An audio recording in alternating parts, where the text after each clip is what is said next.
একটা প্রশ্ন উত্থাপন করেছে যে এই গণভোট হবে একই দিনে, সে গণভোটটা করলে সুবিধা এবং অসুবিধা কি? আমরা সুবিধার কথা বলেছি এই জন্য, এই নির্বাচনটা হওয়ার জন্য আর 2-3 মাস বাকি আছে। একটা জাতীয় সংসদ নির্বাচন আয়োজন করা একটা মহাযজ্ঞ। এই আয়োজন একই আয়োজন করতে হবে যদি আলাদাভাবে আর একটা গণভোটের আয়োজন আমরা করি তার আগে। কারণ একই ব্যালট বাক্স এলি, একই pulling officer, presiding officer, vote centre, সমস্ত আয়োজন, সমস্ত বাজেট সবকিছু হবে, অথচ ফলাফল একই।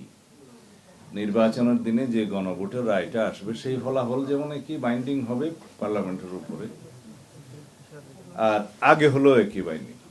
কিন্তু আমরা অ্যাভয়েড করতে পারবো নির্বাচন বিলম্বিত করার যে কোনো প্রয়াসকে। এখন লক্ষ্য করছি কেউ কেউ, আমি কোনো দলের নাম নেব না, এটা তো অনিয়ারে যায়, সবাই দেখে, এখনো আবার সেই আগের জায়গায় আগে গণভোট হতে হবে, কনস্টিটিউশন অর্ডার করতে হবে। এগুলো আমাদের মনে হয় পরিহার করা উচিত। এগুলোই হচ্ছে মূল চ্যালেঞ্জ। নির্বাচনটা চ্যালেঞ্জ না।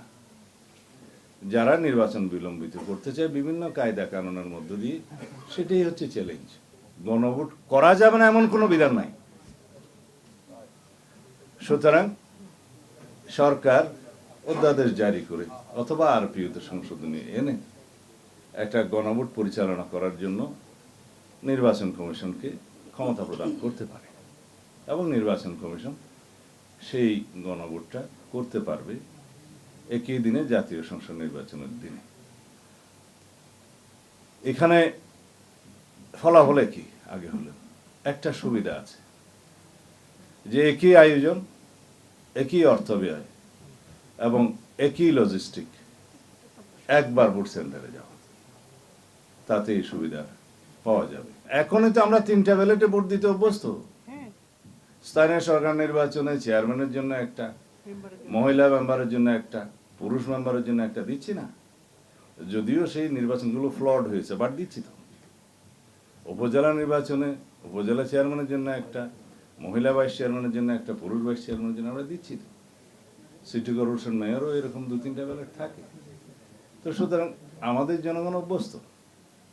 গণভোটের জন্য যে ব্যালটটা হবে সেই ব্যালটে আমাদের সাধারণ জনগণের বোঝার জন্য নির্বাচন কমিশন প্রচারণা দিতে পারে। এই যে লাল চিহ্নের মধ্যে টিক দিলে না, গ্রিন চিহ্নের মধ্যে টিক দিলে হ্যাঁ, এরকমও হতে পারে। খুব সিম্পল করা যায়। আর গণভোটের প্রশ্ন তো জনগণের সামনে উন্মুক্তই থাকবে।